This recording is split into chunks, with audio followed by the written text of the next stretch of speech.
ഈ അടുത്ത് അമിതവണ്ണത്തിനും കാര്യങ്ങൾക്കൊക്കെ ഏറ്റവും വലിയ ട്രെൻഡായിട്ട് മാറിയതായിരുന്നു ചിയാ സീഡ്. നമ്മുടെ ശരീരത്തിൽ അത് കഴിച്ചാലുണ്ടാക്കുന്ന ഗുണങ്ങൾ എന്തൊക്കെയാണെന്ന് നമുക്ക് നോക്കാം. ഞാൻ doctor Shamna Siddique, medical officer ജീവ നാച്ചുറൽസ്. ഇത് വെള്ളത്തിലിട്ടാൽ കുതിർന്ന് ജെല്ലി പോലെ ആകും. അതുപോലെ തന്നെ ഇതിൽ ഒത്തിരി ഫൈബേഴ്സും ആൻറ്റി ഓക്സിഡൻസ് ഒക്കെ അടങ്ങിയിട്ടുള്ളത് കൊണ്ട് തന്നെ നമ്മുടെ ശരീരത്തിലെ കോശങ്ങളിൽ ക്യാൻസർ ഒക്കെ ഉണ്ടാകുന്നത് ഇതിന് പ്രിവെൻറ്റ് ചെയ്യാൻ സാധിക്കുന്നതാണ്. ഇതിനകത്ത് ഒമേഗ 3 ഫാറ്റി ആസിഡ്സ് അടങ്ങിയിട്ടുള്ളത് കൊണ്ട് തന്നെ നമുക്ക് എല്ലാവർക്കും അറിയാം നമ്മുടെ കരളിനും കാര്യങ്ങൾക്കൊക്കെ ഇത് വളരെ നല്ലതാണ്.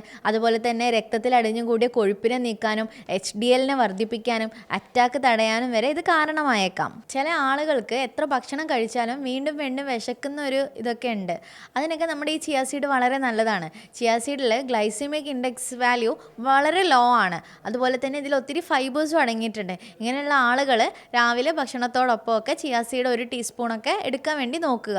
അതുപോലെ തന്നെ ജെല്ലി ആയിട്ട് ഇരിക്കുന്നത് കൊണ്ട് നമ്മൾ ഈ അസിഡിറ്റി ഉള്ള ആളുകളൊക്കെ ഇത് കഴിക്കുന്നത് നമ്മുടെ വയറിൻ്റെ അകത്ത് നല്ല മോയ്സ്ചറൈസിങ്ങും കൂളിംഗ് എഫക്റ്റ് ഒക്കെ തരാൻ വേണ്ടി സാധിക്കും. അതുപോലെ തന്നെ ചിയാ സീഡ് ദിവസവും എടുക്കുന്നത് നമ്മുടെ ശരീരത്തിലെ കോർട്ടിസോളിനെ കുറയ്ക്കാൻ വേണ്ടി സഹായിക്കുന്നതാണ്. ഈ കോർട്ടിസോളാണ് നമ്മുടെ ശരീരത്തിലെ അമിതവണ്ണം, രക്തസമ്മർദ്ദം, പ്രമേഹം പോലത്തതിനൊക്കെ കാരണം. അതുകൊണ്ട് തന്നെ ഇവ നമ്മൾ ആഴ്ചയിൽ ഒരു 4 പ്രാവശ്യമെങ്കിലും വെള്ളത്തിൽ കുതിർത്തിട്ട് വേണ്ടി 1 ടീസ്പൂൺ എടുക്കാൻ വേണ്ടി നോക്കുക. ഈ അമിതവണ്ണം ഉള്ളവർക്കും അതുപോലെ തന്നെ പ്രോപ്പർ ഡയറ്റ് പ്ലാൻ ചെയ്യുന്നവർക്കൊക്കെ ഇത് ഭക്ഷണത്തിൽ ഉൾപ്പെടുത്താവുന്നതാണ്. അടുത്തതായിട്ട് നമുക്ക് ഈ ചിയാ സീഡ് വെച്ചിട്ട് മുഖ സൗന്ദര്യത്തിന് വേണ്ടി എന്ത് ചെയ്യാന്നുള്ള ഒരു ടിപ്പ് പറഞ്ഞുതരാം. മുഖത്തെ കരിവാളിപ്പും മറ്റും മാറാനായിട്ട് 1 ടീസ്പൂൺ അല്ലെങ്കിൽ 2 ടീസ്പൂൺ ചിയാ സീഡ് എടുത്ത് പൊടിച്ചിട്ട് വെർജിൻ കൊക്കനട്ട് ഓയിലിൽ മിക്സ് ചെയ്യുക, അല്ലെങ്കിൽ ഒലീവ് ഓയിൽ മിക്സ് ചെയ്യുക. അതോടൊപ്പം തന്നെ തൈരും കൂടി മിക്സ് ചെയ്ത് മുഖത്ത് പുരട്ടുന്നത് വളരെ നല്ലതാണ്.